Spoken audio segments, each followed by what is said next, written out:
Hey guys, welcome back to my channel. Today we'll be solving all the subparts of exercise 8A question number 4 and 5. So let's begin. Okay, so the first subpart is the differentiation of cos 7x. So we know that the differentiation of cos x is minus sine x. So here it would be minus sine 7x into the differentiation of 7x. Here also when we are doing the differentiation, we have the differentiation of x, which is 1. So here we have minus sine x into 1, which is why we just write it as minus sine x. So here we would have minus 7 sine 7x as the final answer, because the differentiation of 7x is just 7.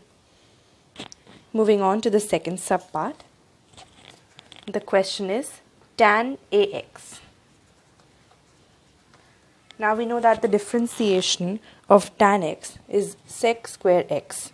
So here we would have sec square ax into the differentiation of ax, which is a, which is why this becomes a into sec square x. That's the final answer. Let's go on to the third subpart, which is sec of 9x. Now the differentiation of sec x is sec x tan x. So this becomes sec 9x tan 9x into the differentiation of 9x, which would be 9.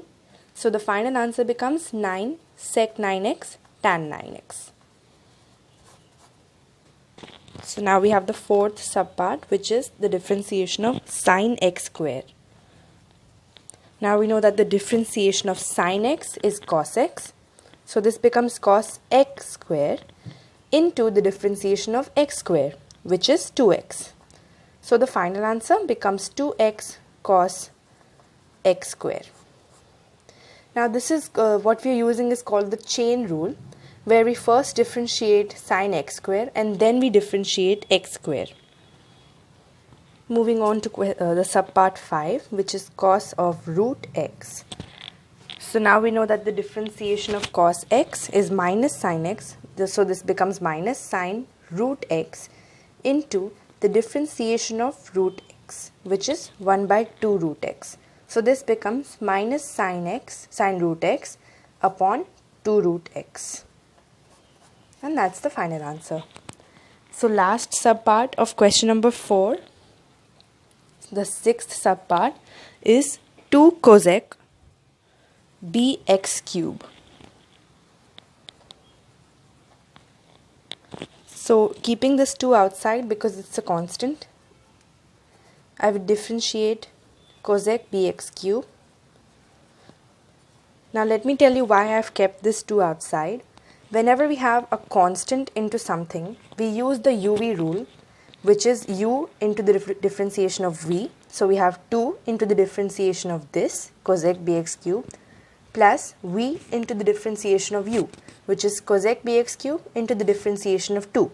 Because the differentiation of a constant is always 0, the second part always turns out to be 0, which is why we only consider the first part. So here I have 2 into d by dx cosec bx cube, and we know that the differentiation of cosec x is minus cosec x cot x. So we can write 2 minus cosec bx cube cot bx cube into the differentiation of bx cube, which would become into 3x square b, because b again it's considered a constant and we have the differentiation of x cube, which is 3x square.